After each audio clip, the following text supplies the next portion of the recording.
நீங்கள் பார்த்து கொண்டிருப்பது நியூஸ் 21 செய்திகள். தமிழ்நாடு செய்திகளை உடனுக்குடன் தெரிந்து கொள்ள நியூஸ் 21 செய்திகளை பாருங்கள். விருத்தாச்சலம் வட்டாட்சியர் அலுவலகத்தில் மாவட்ட ஆட்சித்தலைவர் SIR பணிகள் குறித்து ஆய்வு செய்து ஆலோசனைகளை வழங்கினார். கடலூர் மாவட்டம் விருத்தாச்சலம் வருவாய் வட்டாட்சியர் அலுவலகத்தில் விருத்தாச்சலம் சட்டமன்ற தொகுதிக்கான SIR பணிகள் குறித்து ஆய்வு செய்ய மாவட்ட ஆட்சித்தலைவர் ஆதித்யா செந்தில்குமார் வருகை தந்தார். SIR பணிகள் எந்த அளவிற்கு முடிந்திருக்கிறது, எத்தனை வாக்காளர் படிவங்கள் பெறப்பட்டுள்ளது என கேட்டறிந்த ஆட்சியர் உடனடியாக அனைத்து பணிகளையும் செய்திட உத்தரவிட்டார்.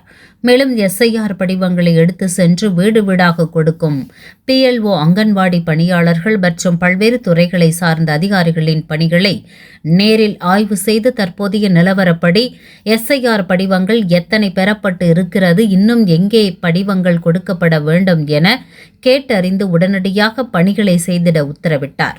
உடன் கோட்டாட்சியர் விஷ்ணுபிரியா, வட்டாட்சியர் அரவிந்தன், தேர்தல் பணி அலுவலக அதிகாரி சுரேஷ் மற்றும் வருவாய் அதிகாரிகள் உடன் இருந்தனர்.